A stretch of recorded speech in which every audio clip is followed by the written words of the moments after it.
One of Jupiter's mysterious moons, Europa, hides a secret beneath its frozen crust.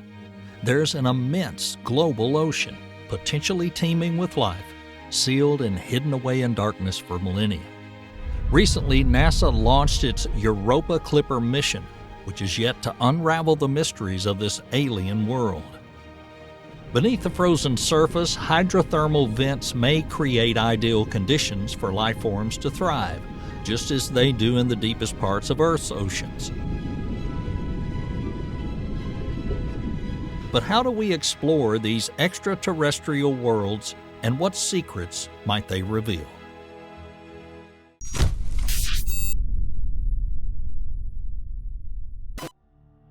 Europa Clipper is one of NASA's most ambitious endeavors, aimed at studying the habitability of icy moons. It was launched in October 2024. It was built to study Europa, one of Jupiter's moons long suspected to harbor a huge subsurface ocean beneath its thick, icy shell. The Clipper mission is set to reach Europa in the 2030s, and its primary goal is to assess whether this moon can support life as we know it. Equipped with top-of-the-line tools, the spacecraft will embark on a multi-year journey through the solar system. Once it reaches Jupiter's orbit, Europa Clipper will make dozens of close flybys of Europa, gathering unprecedented data about its structure, composition, and most importantly, the possibility of life on this moon. The mission's particularly significant because for the first time, a spacecraft will focus on the viability of an oceanic world, expanding our understanding of where life might potentially exist in the universe. Though Europa's surface may seem frozen and uninhabitable, it could be one of the most promising life-sustaining environments beyond Earth. Beneath its icy exterior lies a global ocean, potentially holding more than twice the volume of Earth's oceans. It's theorized that the thick ice layer shields the ocean from harsh radiation, while tidal forces from Europa's proximity to Jupiter cause significant flexing and heating, possibly keeping the water in a liquid state. On board Europa Clipper is an impressive suite of scientific instruments, each designed for specific tasks. The ice-penetrating radar will help scientists measure the thickness of the ice and determine if there's any interaction between the ocean and the surface.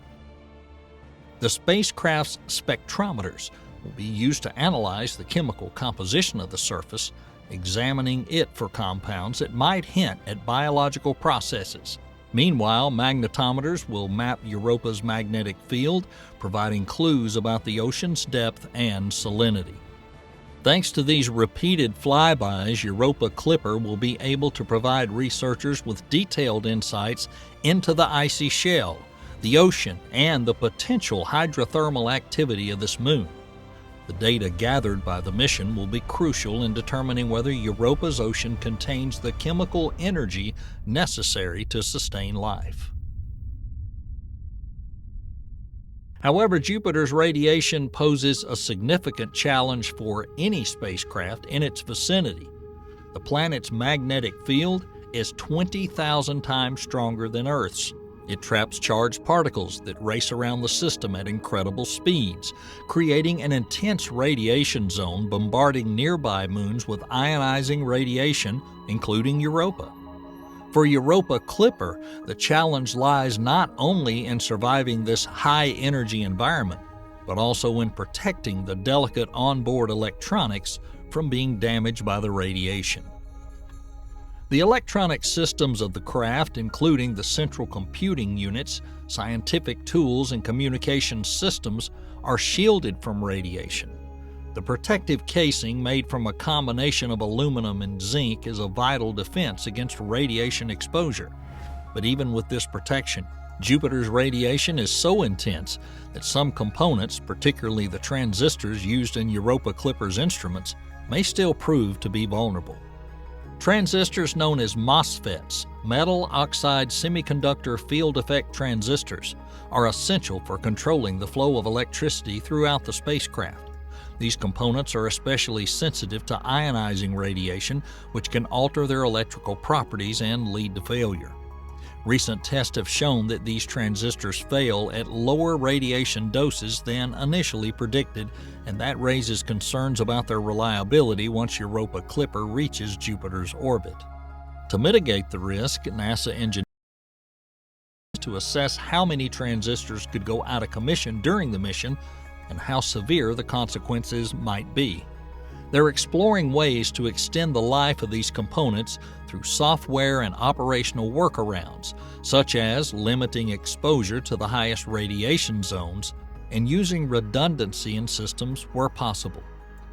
Despite the precautions, there's no simple solution. The spacecraft's electronics vault was sealed in 2023, making any hardware changes impossible without significant delay. Over the last few months, the mission team has been weighing the risk of semiconductor vulnerability against the high cost and potential delay associated with unsealing the vault and replacing parts. If the electronics stop working prematurely, it could jeopardize the operation of critical systems. However, the mission's design includes built-in redundancies and operational flexibility, allowing the team to work around certain failures by relying on backup systems. NASA's task is to ensure these failures do not impede the mission's primary scientific objectives, especially the exploration of Europa's icy surface and the ocean beneath it.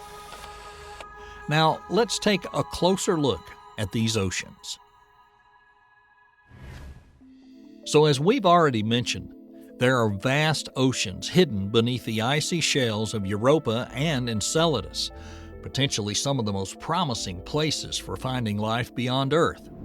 It's believed that these concealed oceans, kept in a liquid state by the tidal forces of their parent planets, contain key ingredients necessary for life: liquid water, energy sources, and essential chemical elements such as oxygen. But how exactly could we measure the potential for life in these alien oceans? The answer lies in how oxygen and other chemical elements are produced and distributed beneath the icy layers. On Europa, one of the most important factors for assessing habitability is oxygen. Although Europa is constantly bombarded by high-energy particles from Jupiter's magnetic field, this radiation is more than just a threat to technology. It could also contribute to oxygen production. When these charged particles collide with Europa's icy surface, they break water molecules into hydrogen and oxygen. While most of the hydrogen escapes into space, some of the oxygen remains in the Moon's atmosphere or enters the subsurface ocean through the cracks and brine channels in the ice. The current theory is that this water-splitting process is one of the main ways oxygen enters Europa's ocean. However, recent studies have shown that previous estimates of oxygen production on Europa may have been overstated. New data, particularly the measurements taken by NASA's Juno probe, indicate that the amount of molecular oxygen present around Europa is much lower than previously believed. This data suggests a more limited oxygen entry into the subsurface ocean, potentially narrowing the range of conditions in which life could exist. According to the latest data, Europa produces around 26 pounds of molecular oxygen per second. That's a far cry from the earlier estimate of up to 2,000 pounds per second. This revised figure has led scientists to reconsider the question of how much oxygen actually reaches the ocean and whether this amount is sufficient to support oxygen-dependent life forms. Despite the lower than expected oxygen production numbers, Europa remains a prime candidate for harboring life. Even at these low levels, this Jupiter moon produces enough oxygen to sustain life in a unique, potentially energy-efficient form.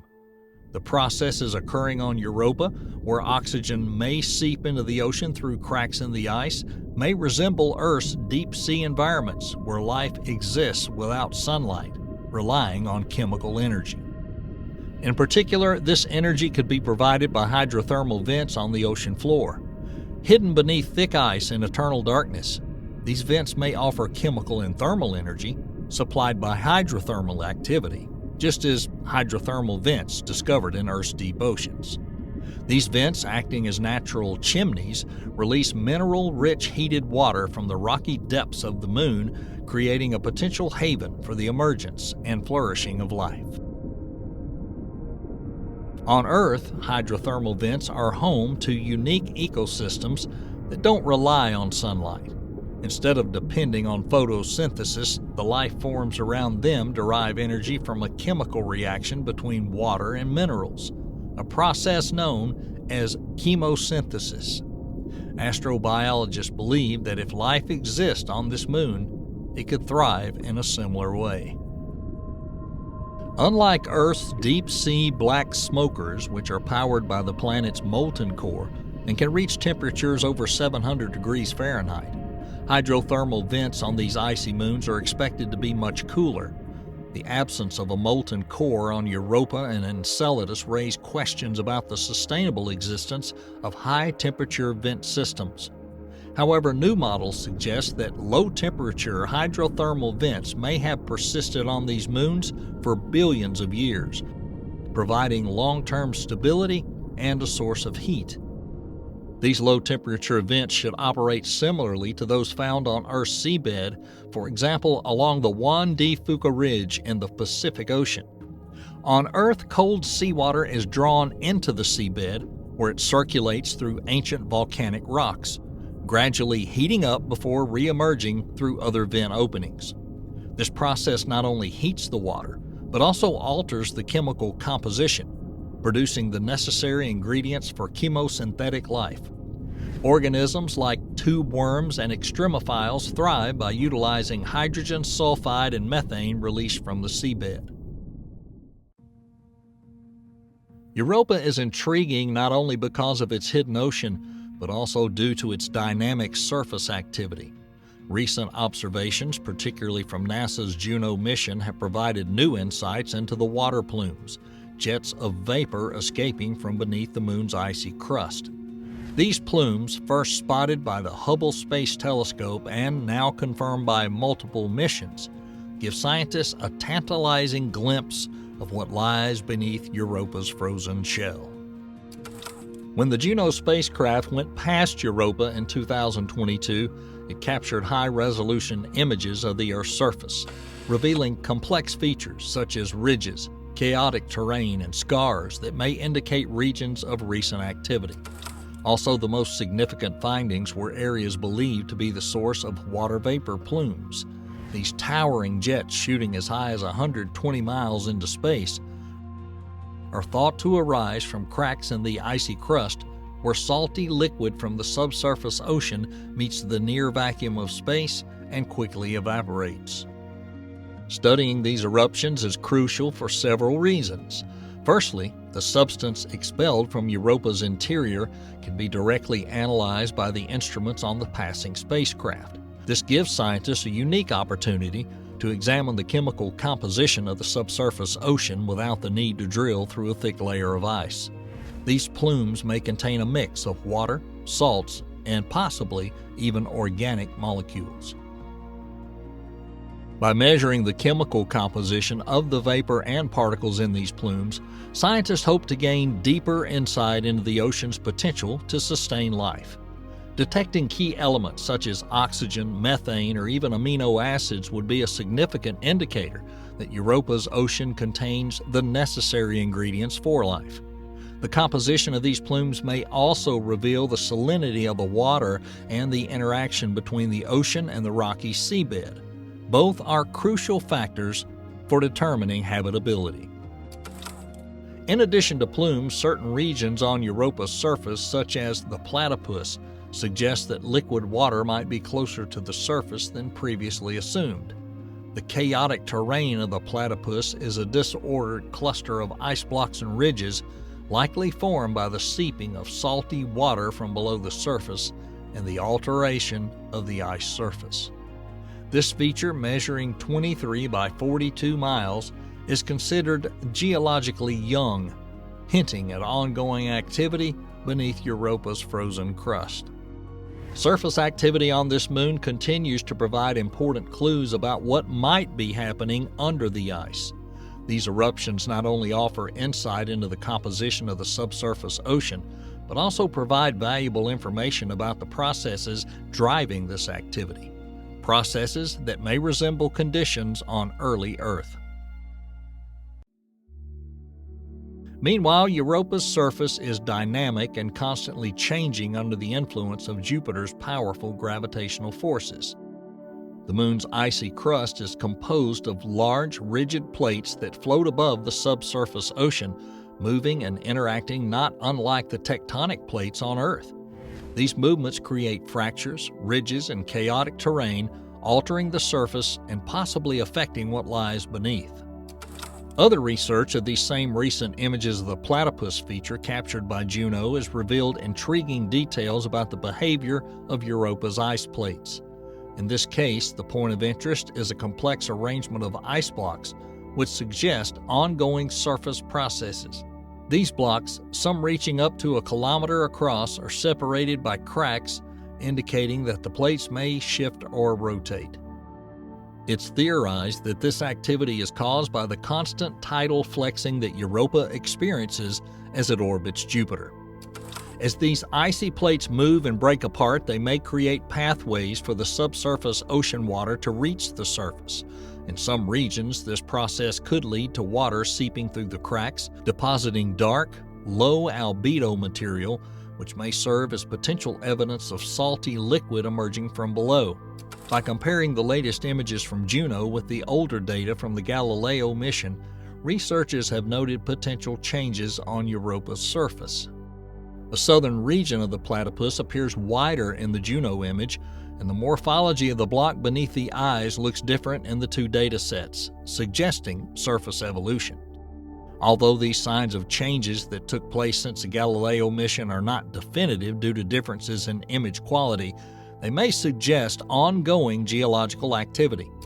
The interaction between the plates may have led to localized melting of ice, or even the emergence of new surface features as salty water from the ocean rises and freezes.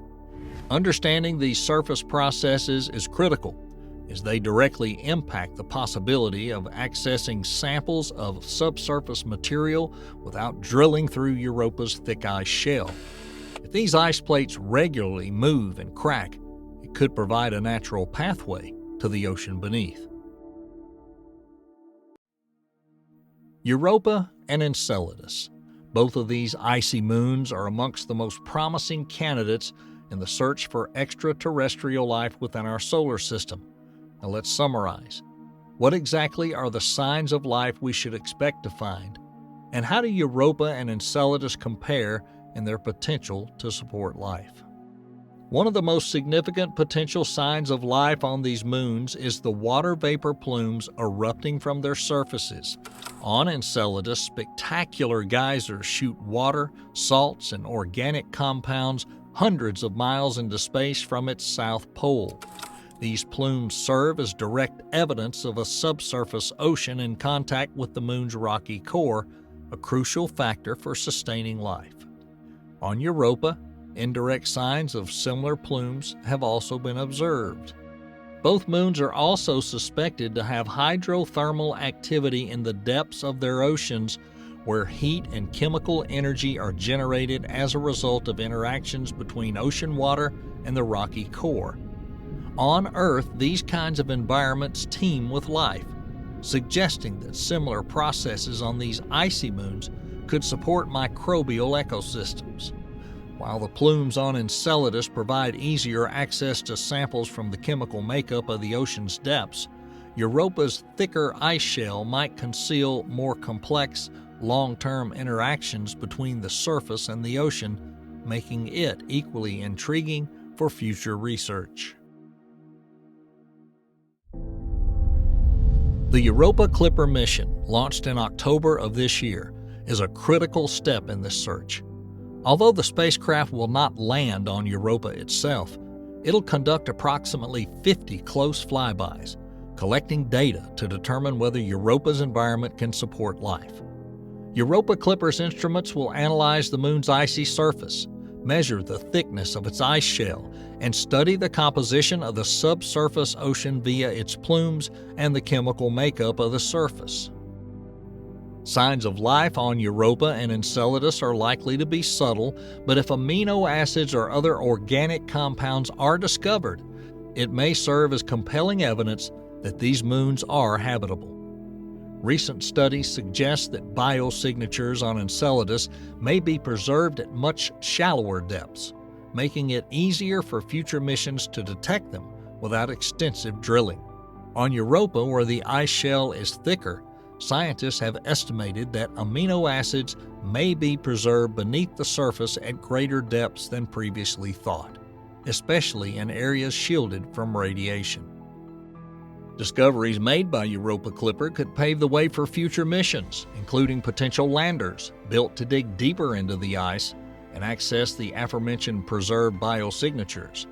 Landers could directly sample the ice, study the subsurface layer for chemical signs of life, and even explore active plume regions to capture materials from the ocean beneath. Europa Clipper has already embarked on its journey, and the stakes are high. This mission will not only provide a clearer understanding of this distant world, but also serve as a model for future missions to explore the icy moons of our solar system. Whatever Clipper discovers may very well change our perception of life in our universe and certainly open new horizons for exploration, revealing whether life has found a way to thrive in the hidden oceans of distant worlds. Imagine a world where the oceans are covered in ice, where glaciers extend as far as the eye can see, and where even the equator, a region synonymous with warmth and sunshine, is a barren, frozen wasteland. This is not the setting of a science fiction novel. This is Earth, but not as you know it. Welcome to the mystery of an ice-covered planet that scientists are still trying to solve. You might think that a few cold winters are unbearable. But what if a winter lasted 100 million years? It's a question that not only boggles the mind, but also calls into question our understanding of Earth's climate system. How could a planet teeming with life suddenly turn into a frozen ball? And more importantly, how did it escape from this icy prison? These questions have puzzled scientists for decades, and the answers are as complex as they are fascinating. So, buckle up as we embark on a blood-chilling expedition to understand why the Earth has been frozen for an unimaginable 100 million years. Our planet has been traveling through space for about 4.5 billion years, and during this long journey, its climate has not been static. From the scorching heat of Hayden Eon to the lush green landscapes of the Mesozoic era, Earth wore many climate suits. Each epoch tells a unique story, a chapter in the history of Earth's ever-changing climate. The Cambrian period, for example, was a time of warm tropical seas, whereas in the Permian period we see a world struggling with extensive glaciation. You may be wondering, are these climate shifts just part of the natural cycle? To some extent, yes. The Earth has oscillated between ice ages and warm periods known as interglacials. These cycles are influenced by many factors, from solar radiation to ocean currents. But here's what gets intriguing. These natural cycles don't fully explain the extreme case of the 100 million year freeze. This is an anomaly, a deviation from the norm which requires deeper investigation. Imagine the equator, normally a belt of warmth and biodiversity, turned into a frozen swath of desolation. This was not just another ice age, it was a freeze of epic proportions, a climate event so severe that it challenges our understanding of Earth's natural systems. When it comes to unraveling Earth's icy mystery, rocks are like the pages of a history book, each layer telling the story of past climates. One compelling clue lies in the form of drop stones, stones that had been carried by glaciers and dumped into what once had been ancient seas. These falling rocks can be found in places you'd least expect, such as the center of today's vast deserts. Their presence is a geological whisper, hinting at a time when ice covered even the most unexpected places. Ice cores are another invaluable piece of the puzzle. These cores, extracted from the bowels of polar ice sheets, contain tiny air bubbles, each one a snapshot of the atmosphere at different points in time. By analyzing these ancient air pockets, scientists can reconstruct past levels of carbon dioxide, methane, and other gases. The data paints a frightening picture, a sharp drop in greenhouse gases during the Great Cold Snaps. Fossils open another window into this frozen past. Remarkably, even in harshest conditions, life found a way to survive. Microbial fossils tell us that simple life forms continued to exist and even thrive during this long freeze. These resilient organisms may have clung to life near underwater thermal springs or other warm microenvironments. Their survival is a testament to the resilience of life even as the Earth itself plunged into an endless winter. Falling rocks, ice cores, fossils, each piece of evidence adds a new level of understanding to the complex tapestry of Earth's climate history. So what could have caused such a long freeze, and how did Earth, a planet teeming with life, survive the icy ordeal? One of the leading theories that could explain this prolonged freezing is related to Earth's orbital patterns, known as Milankovitch cycles. These cycles describe how the Earth's position and orientation in space change over time, affecting how much sunlight reaches the planet. While these orbital shifts are associated with shorter ice ages, they cannot explain a freeze-up that lasted 100 million years. The cycles are simply not long enough to explain such a long period of cold. Another theory points to volcanic activity as a potential catalyst for cooling. Strong eruptions can release ash and gases into the atmosphere, blocking sunlight and causing temperatures to drop.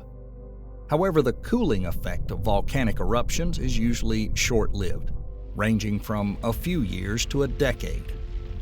It's unlikely that volcanoes alone could plunge the Earth into a winter of 100 million years. The carbon cycle is another contender on the list of theories. This complex system regulates the level of carbon dioxide in the atmosphere, a key factor in Earth's climate. Disruption of this cycle could theoretically cause carbon dioxide levels to plummet, setting the stage for deep freezing. But again, the question arises, could such a collapse have lasted 100 million years? While each of these theories describes a piece of the puzzle, none can fully explain the mystery of freezing for 100 million years. It's likely that a combination of factors, some still unknown, contributed to this extraordinary event.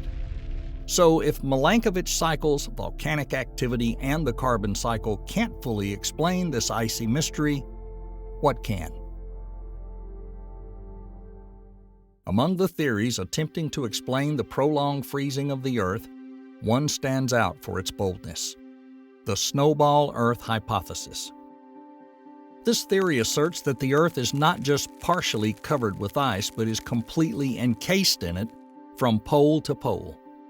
In this frightening scenario, even the oceans would be frozen, at least on the surface. Imagine a world where the seas are solid and the skies devoid of clouds because even the moisture in the atmosphere would freeze.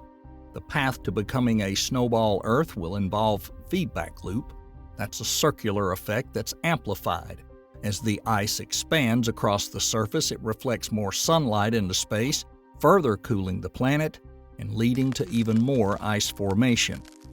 This feedback loop could be caused by any number of factors: a decrease in greenhouse gases, a decrease in solar radiation, or even the configuration of continents affecting ocean currents. The snowball Earth hypothesis is not without critics. Some scientists argue that complete freezing would make the survival of life impossible, which contradicts the fossil record, which shows that life persisted throughout this period. Proponents counter this by suggesting that life may have survived in pockets of liquid water near submarine thermal vents or within the Earth's crust. The debate continues, and new data are constantly changing our understanding of this icy mystery.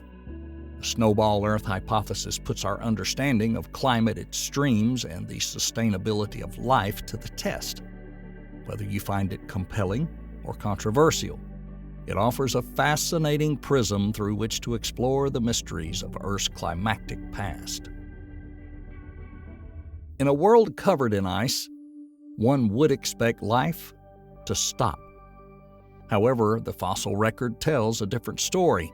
Microorganisms appear to have survived this extreme climactic event. These microscopic life forms may have taken refuge in the deep sea near hydrothermal vents or even in the Earth's crust. Extreme conditions often act as a crucible of evolution, and the Great Freeze was no exception. The urge to adapt or perish may have led the emergence of new life forms, some of which may be the ancestors of the species that inhabit Earth today. Fossils from this period show an amazing diversity of life, suggesting that freezing temperatures may have catalyzed evolutionary innovation. How did life exist in a frozen world? One theory suggests hydrothermal vents on the ocean floor served as warm refuges. These underwater oases may offer a stable environment rich in nutrients, allowing life to persist. Other possibilities that would include subglacial lakes or even warm spots in the Earth's crust.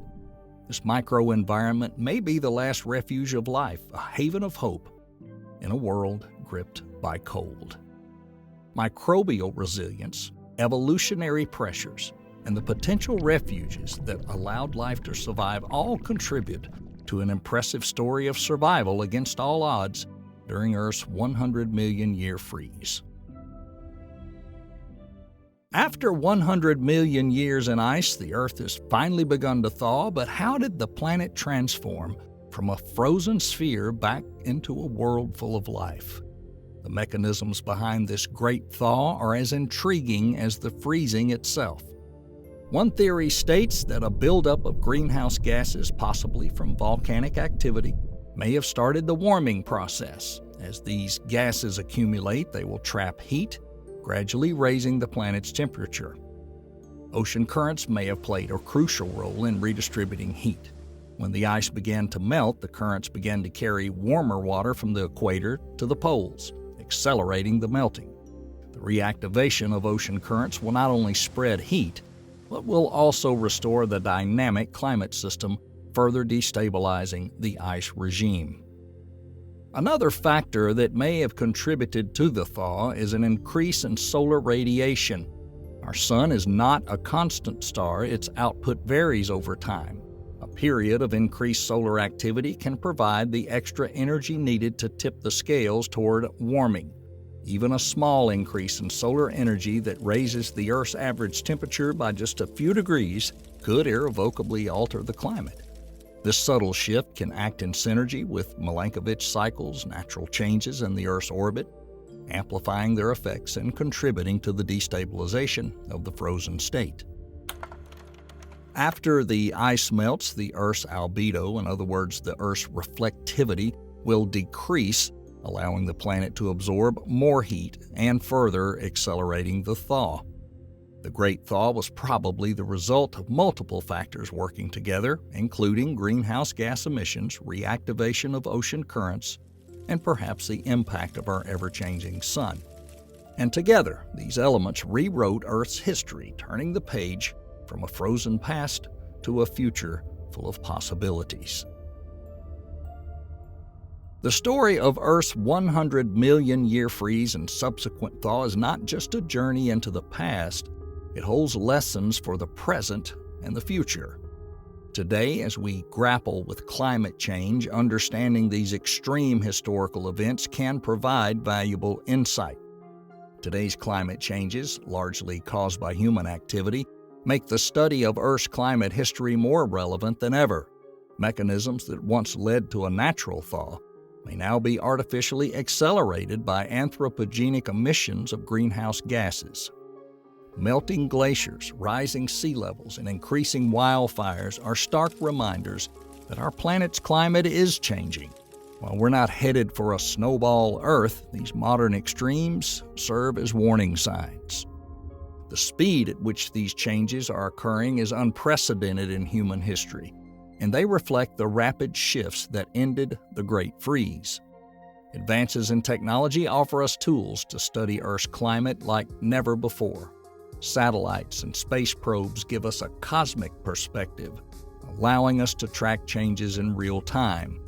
However, the same technological advances that enable understanding also drive consumption and pollution, exacerbating the climate challenges we face today.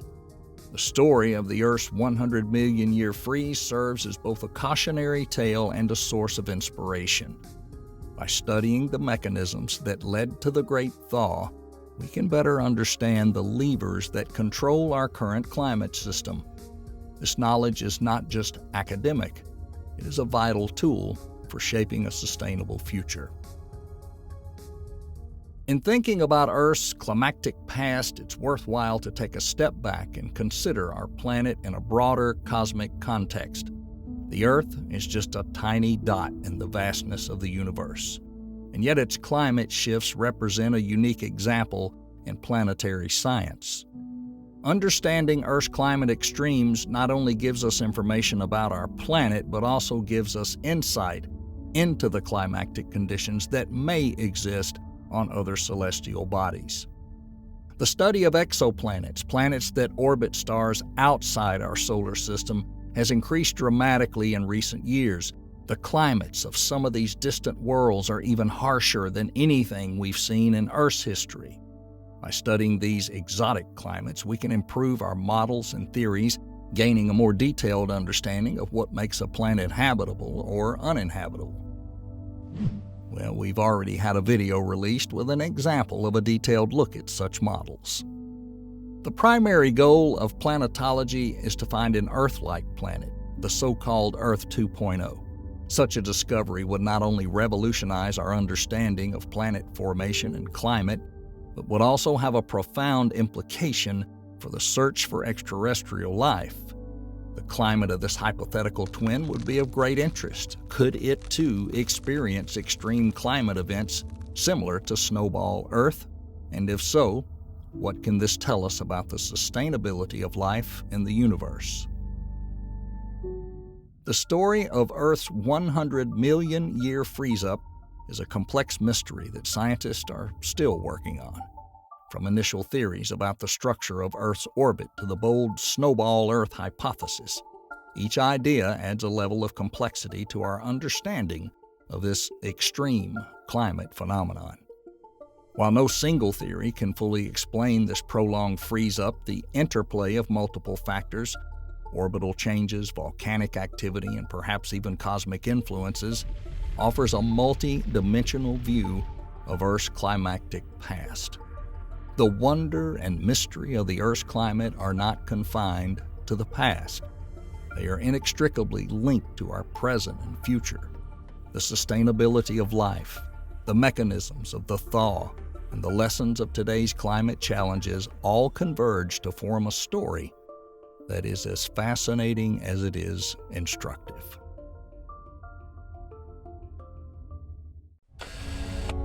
Imagine a civilization so advanced that it can build colossal structures around stars, capturing their energy and using it for unimaginable purposes.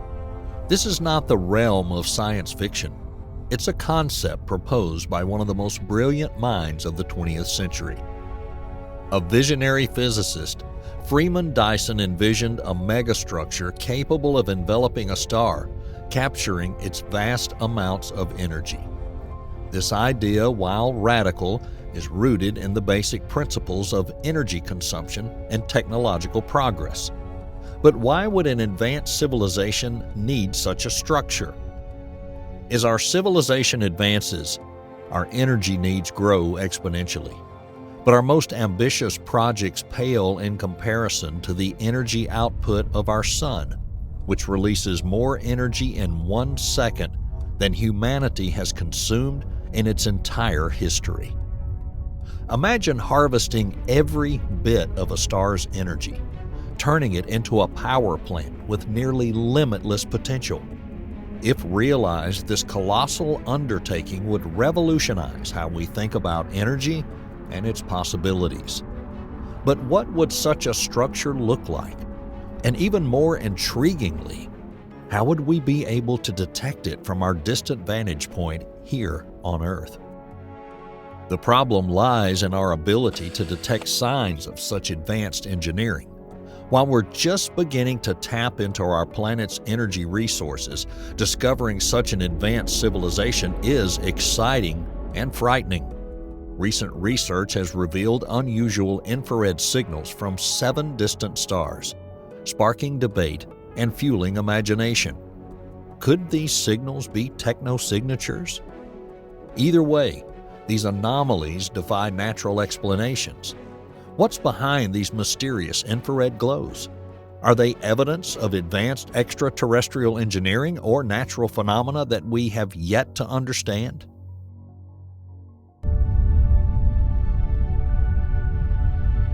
To understand the concept of Dyson spheres, we must first familiarize ourselves with the Kardashev scale, a method of measuring a civilization's level of technological development based on its energy consumption.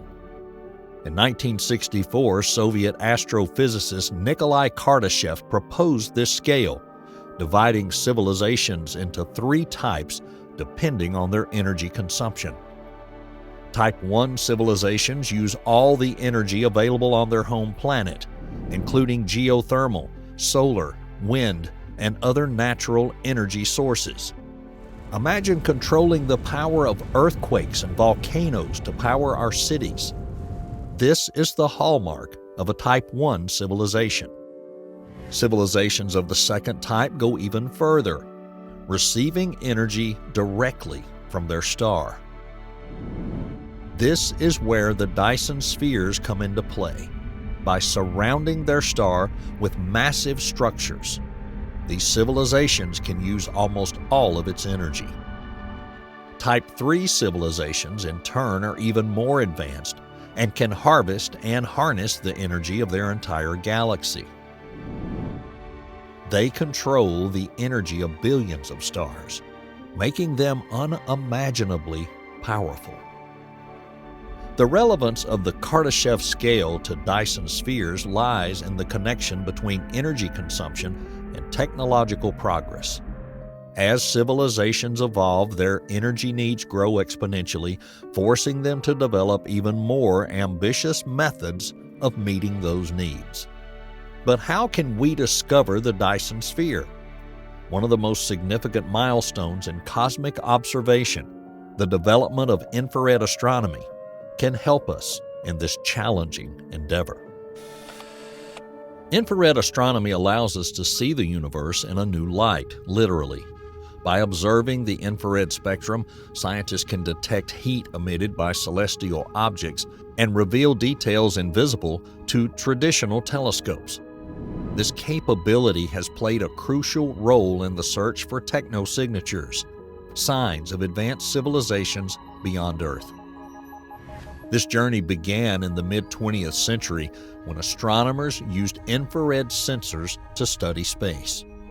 These early works laid the groundwork for today's sophisticated infrared observatories, such as the Wide Field Infrared Survey Explorer WISE and the James Webb Space Telescope. These instruments have opened a new frontier in astronomy, allowing us to detect faint thermal signals from distant stars and galaxies. But what does this have to do with the search for Dyson spheres? In the 60s, theoretical physicist Freeman Dyson proposed an audacious idea. An advanced civilization could build a massive structure around its star to capture its energy. He envisioned a swarm of solar collectors or habitats orbiting the star and forming what we now call a Dyson sphere. But how could it possibly be detected if it blocked the light of its star? Of course, such a structure would emit vast amounts of infrared radiation, making it visible even from Earth. Dyson's hypothesis was more than just a thought experiment. It provided a viable way to search for intelligent extraterrestrial life. By surveying the excess infrared radiation around stars, we could find evidence for the existence of these colossal structures. This concept led scientists to the recent discovery of several stars with unusual infrared emission. Modern infrared astronomy opens new horizons in the search for Dyson spheres and other technosignatures.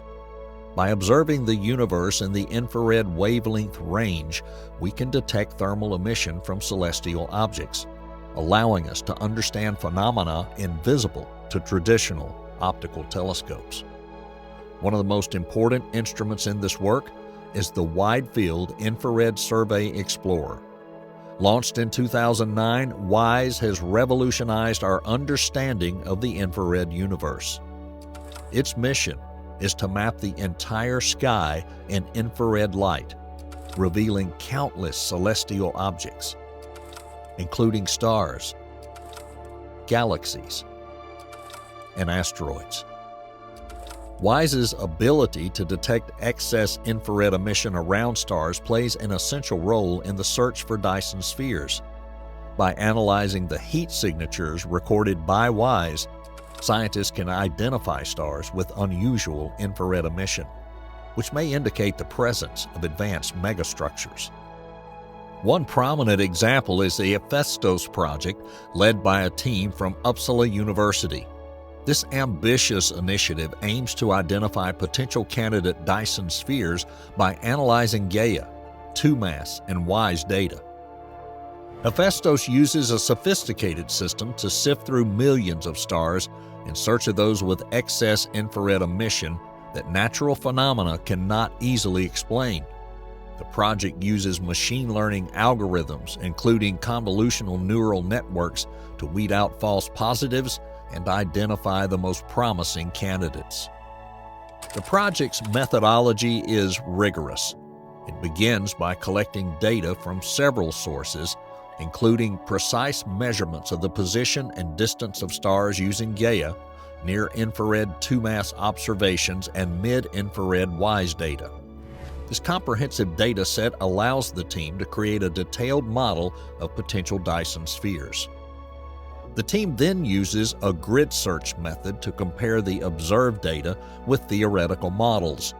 This involves calculating the expected infrared emission for different configurations and temperatures of Dyson spheres, and then comparing these models to the observed infrared excess. Through this careful process, Hephaestus has identified 7 potential candidates for a Dyson sphere. All of these objects are M-dwarfs, stars known for their relatively low luminosity, making the detection of infrared excess even more intriguing. These findings are significant because they demonstrate the potential for using long-standing astronomical data for such detections. The quest to detect Dyson spheres and other technosigns is driven by ongoing advances in infrared astronomy. These innovations allow us to explore the universe with unprecedented precision and detail. One of the most significant breakthroughs in infrared astronomy is the development of adaptive optics and advanced sensors. Adaptive optics systems correct for distortions caused by the Earth's atmosphere, providing clearer and more detailed images of celestial objects.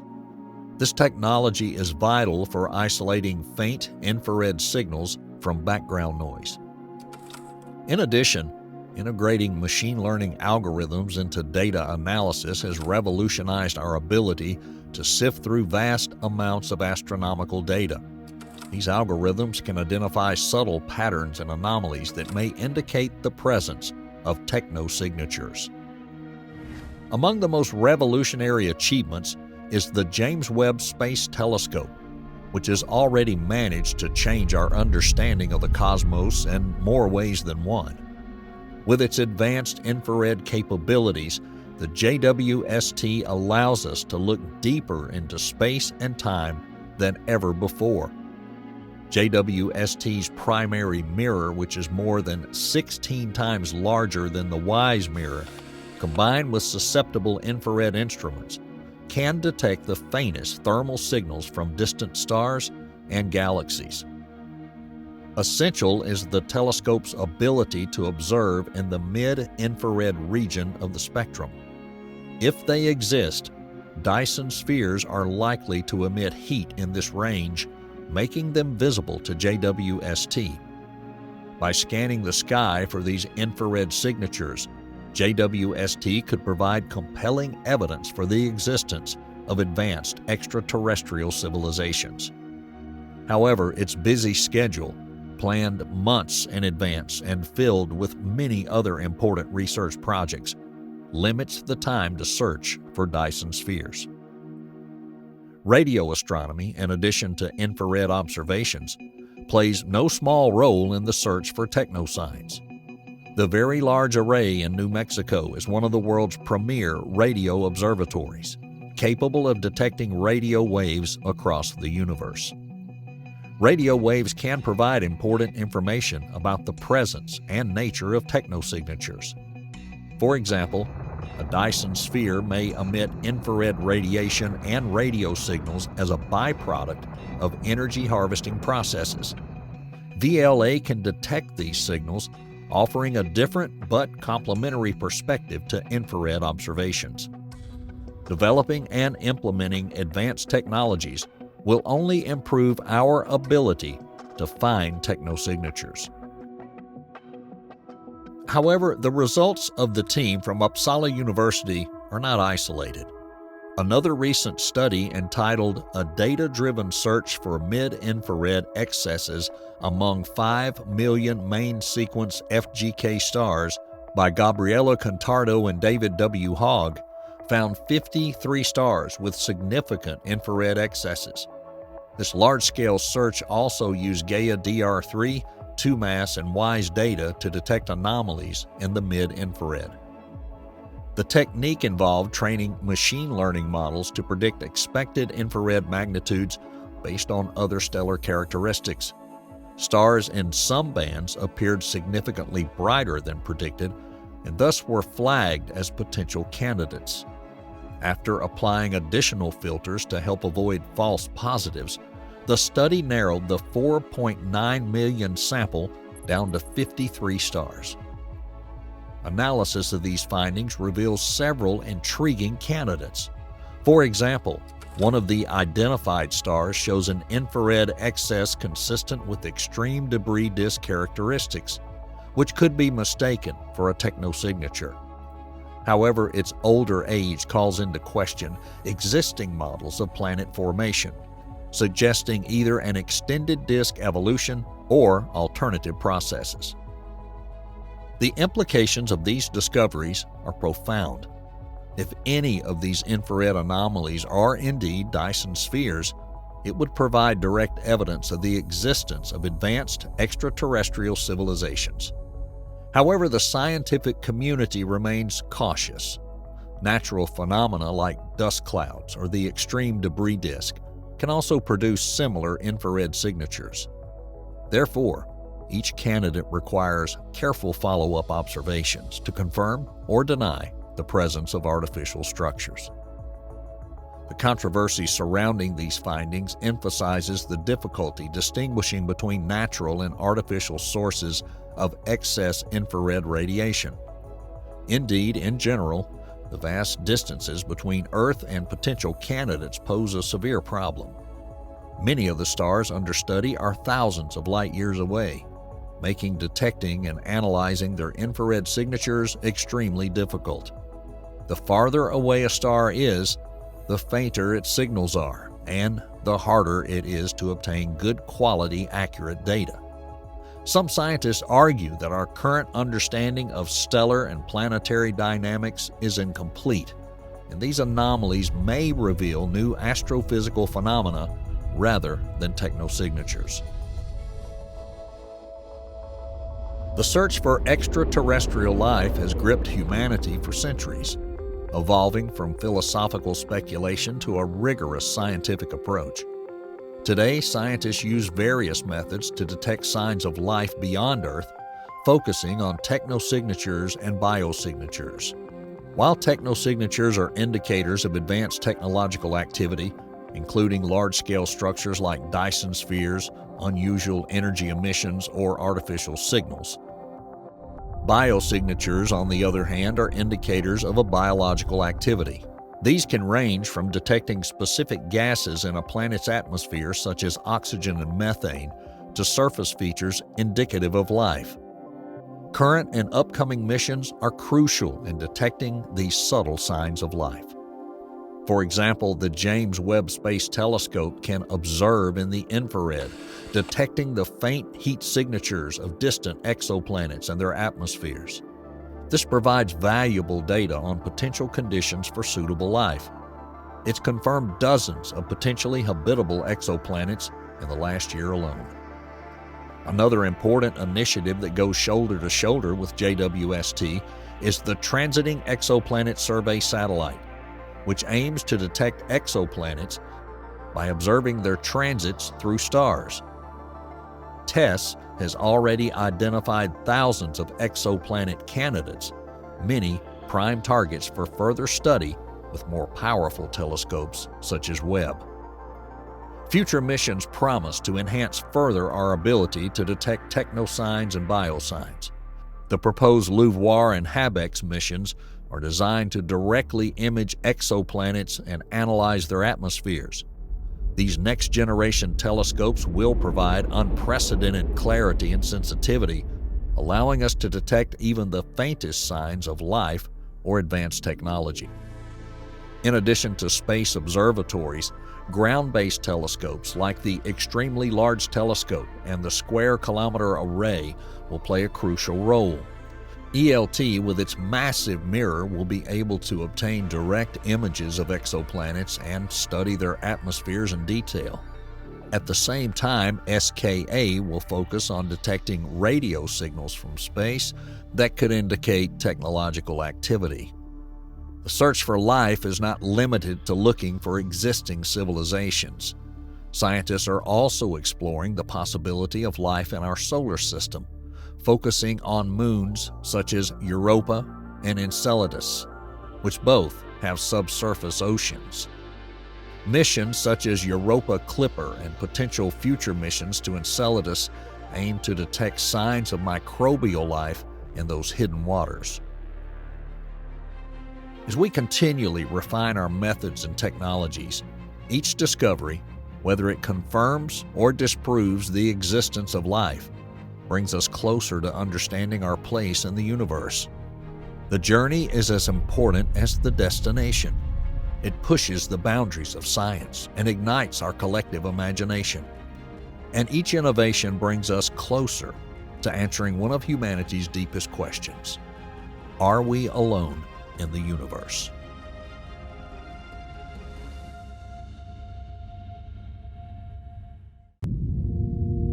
Imagine a theory so powerful that it claims to explain everything from the smallest particles that form the fabric of reality to the most massive structures in the universe.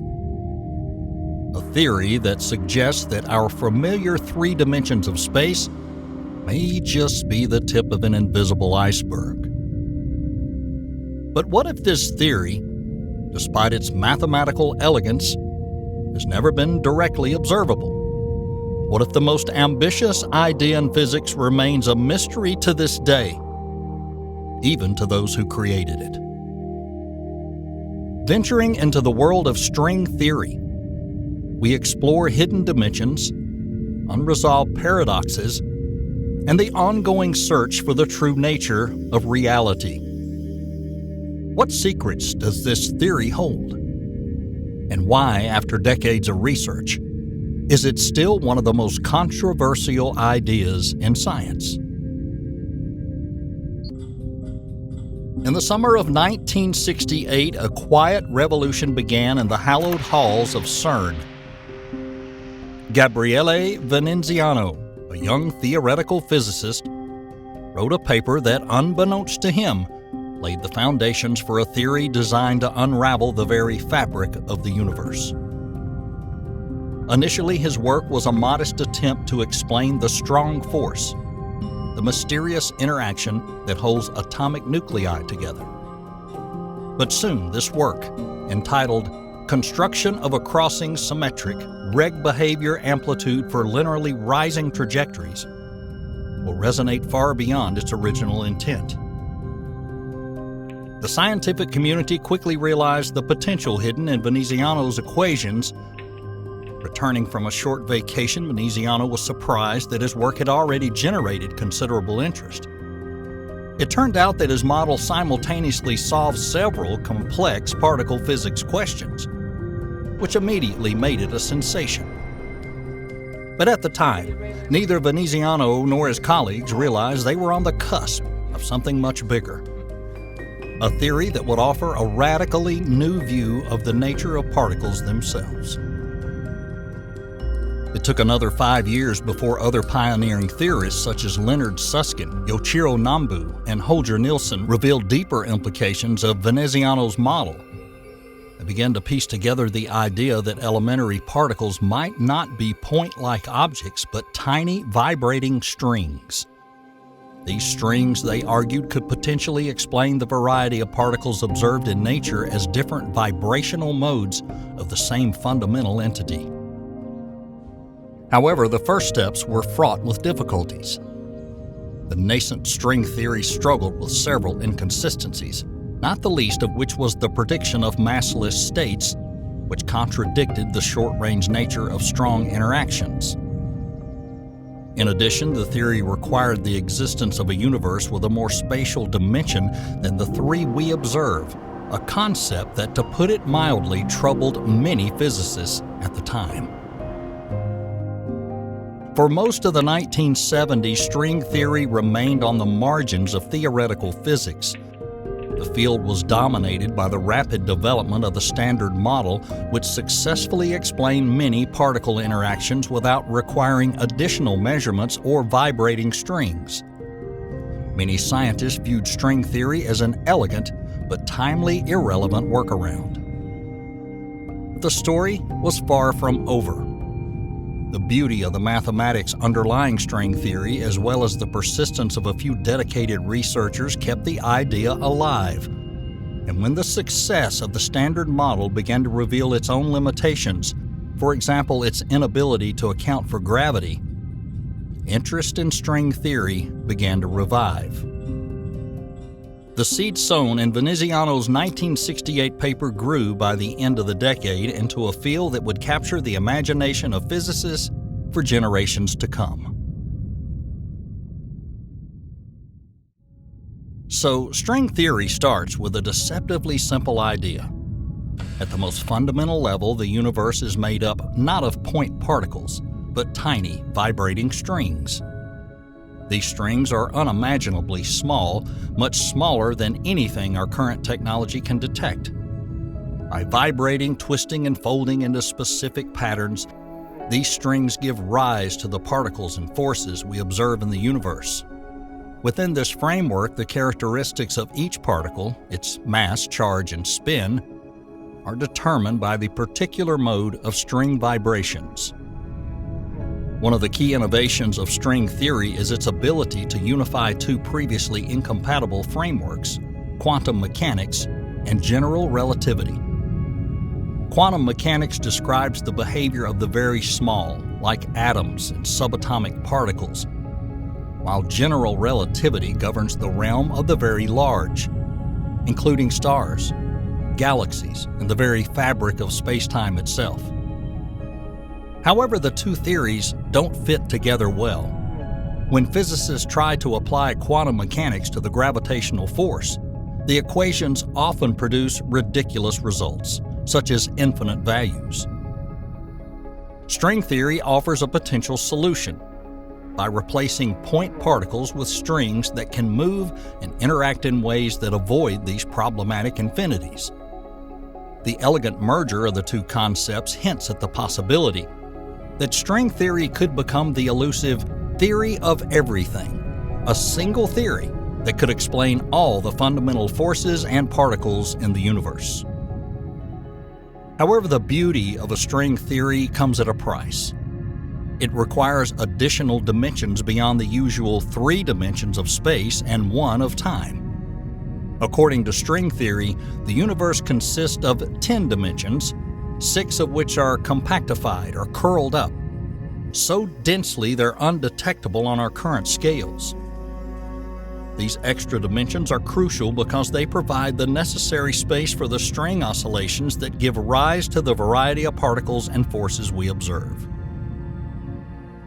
One of the most speculative but fascinating implications of string theory is its prediction of the multiverse, a multitude, perhaps an infinite number, of universes that exist parallel to our own. Each of these universes may have different physical laws depending on how the strings in them vibrate and how extra dimensions are formed. At the heart of string theory is the concept of supersymmetry, a theoretical symmetry that suggests that every known particle has an undiscovered partner or superpartner. These superpartners can help explain why certain forces, such as electromagnetism and weak forces, behave the way they do. Supersymmetry also plays an important role in string theory because it helps stabilize the theory mathematically and allows gravity to be incorporated into the quantum framework. However, despite its promise, supersymmetry has not been observed in experiments such as the Large Hadron Collider. The lack of empirical evidence for both supersymmetry and the extra dimensions predicted by string theory has led some physicists to question whether the theory is a true reflection of reality or just a mathematically elegant construct. The bottom line is this. String theory, with its intricate predictions about vibrating strings and extra dimensions, has encountered a serious obstacle: a lack of empirical evidence. Unlike other theories in physics that have been confirmed by observation and experiments, string theory remains virtually untested, existing more as a mathematically elegant framework than as a proven physical reality. One of the most ambitious attempts to find evidence for string theory comes from experiments conducted at the Large Hadron Collider. The LHC, the world's most powerful particle gas pedal, was created to study the fundamental nature of the universe by colliding protons at unimaginable speed. Among the LHC's many goals is to detect evidence of supersymmetry, a crucial component of string theory that predicts the existence of partner particles for all known particles. These superpartners, if found, would provide strong support for string theory. However, despite years of searching, the superpartners were never discovered. The lack of evidence has led to growing skepticism among physicists. Critics argue that string theory may be more of a mathematical construct than a true description of reality. Its reliance on higher dimensions that are inaccessible to modern experiments makes it difficult, if not impossible, to test directly. This has led some to question whether the theory is at all provable, a key criterion for any scientific theory.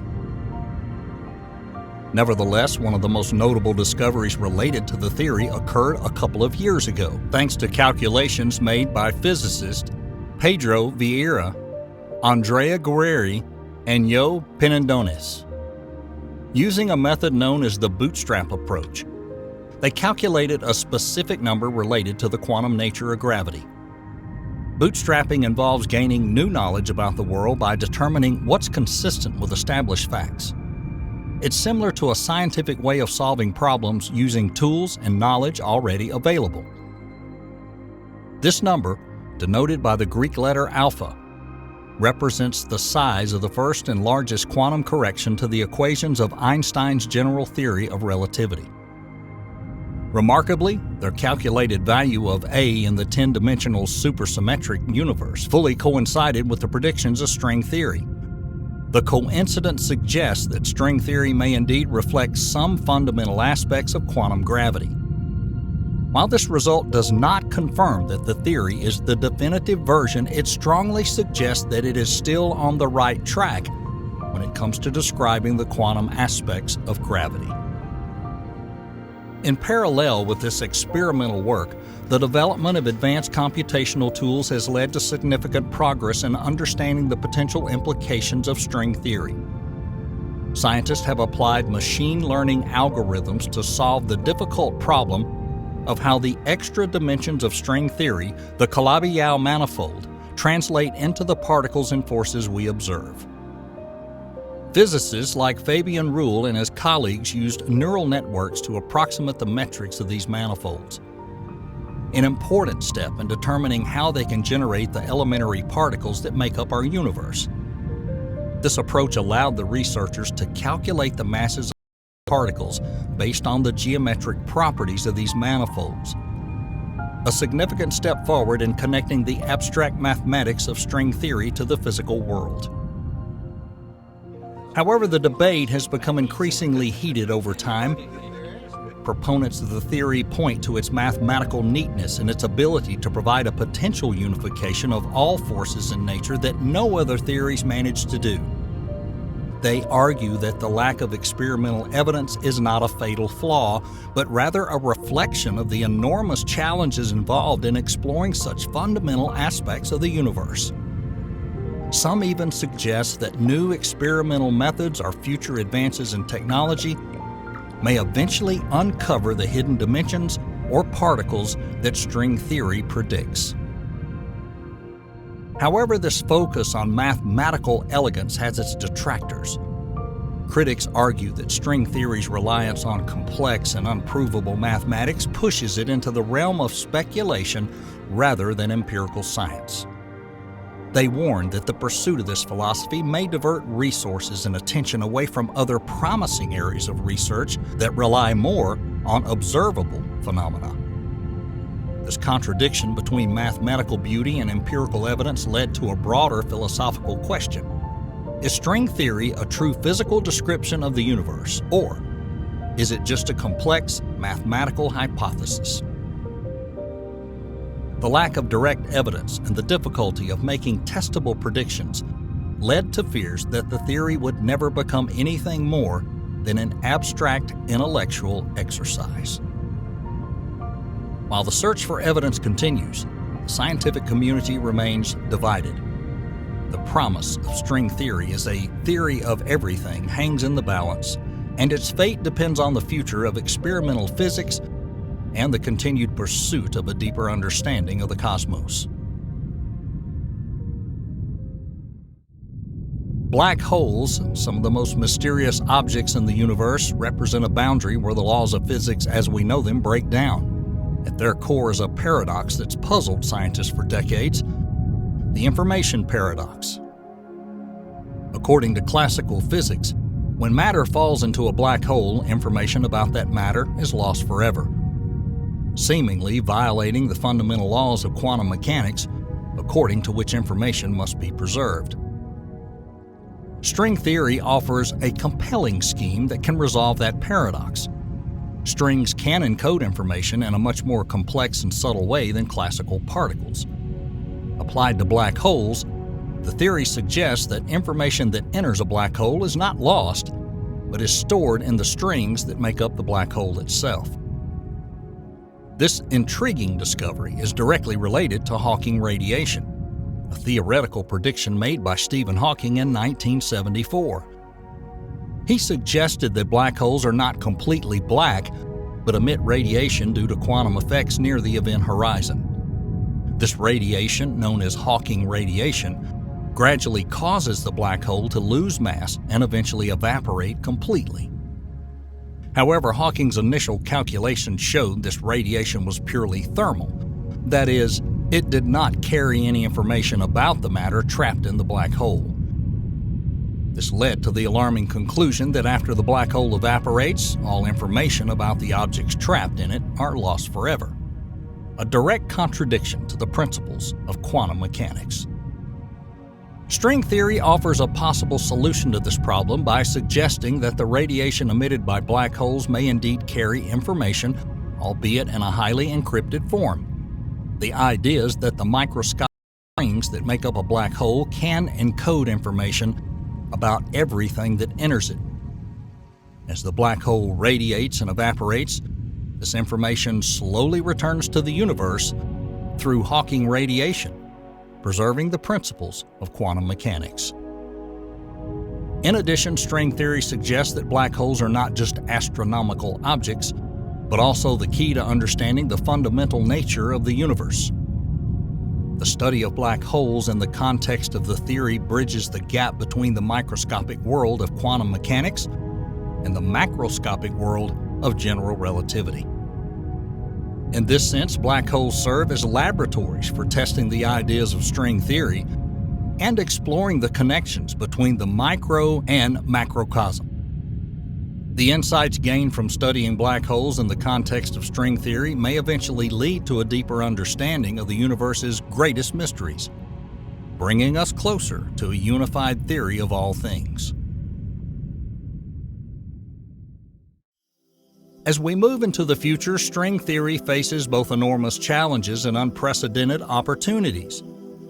Nevertheless, it's not without its competitors. Competing theories like the loop quantum gravity offer alternative explanations for the fundamental nature of the universe.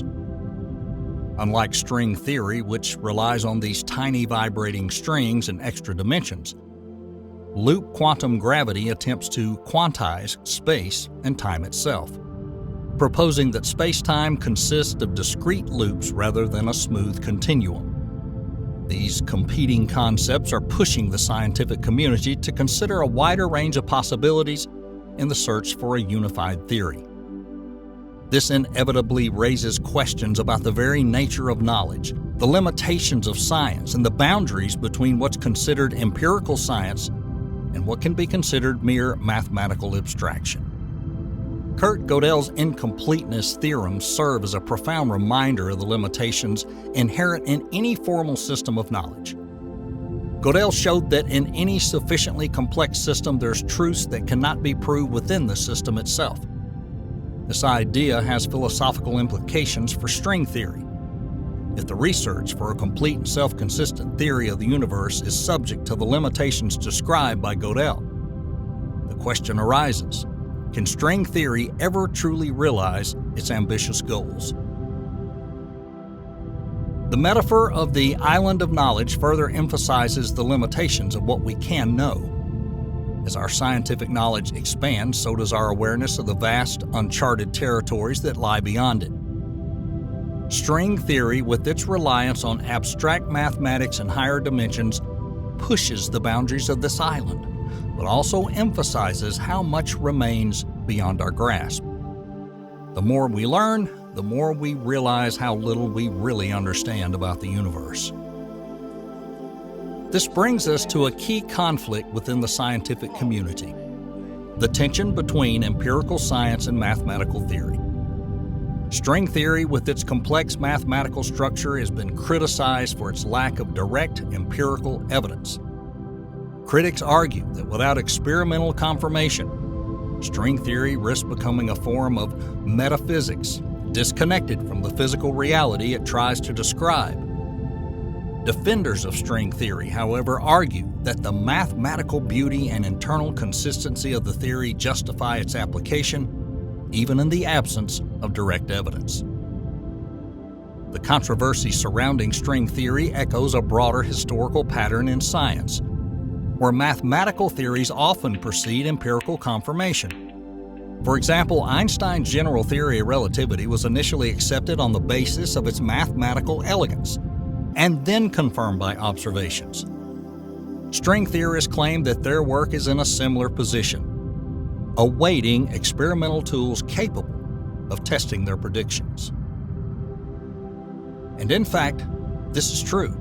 The future of string theory can only be determined by the availability of new experimental techniques. One such possibility is the development of more powerful particle gas pedals or gravitational wave detectors that could provide greater sensitivity.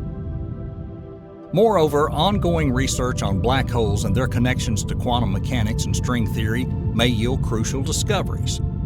As discussed earlier, the study of Hawking radiation, information paradoxes, and the role of strings describing the interior of a black hole is likely to remain fertile ground for research that could unlock some of the deepest mysteries of the universe. Looking to the future, we see that the scientific community remains divided as to whether string theory will ultimately prove to be the correct description of reality. What is certain, however, is that the path to a theory of all things will continue to drive innovation, inspire debate, and expand our understanding of the universe. Whether it's string theory or another system, the search process itself is what drives science forward, and the next few decades promise to be a watershed period in the history of physics that will finally bring us closer to answering the deepest questions about the nature of existence. Until then, stay tuned for those discoveries and breakthroughs that will shape the future of our understanding of the cosmos.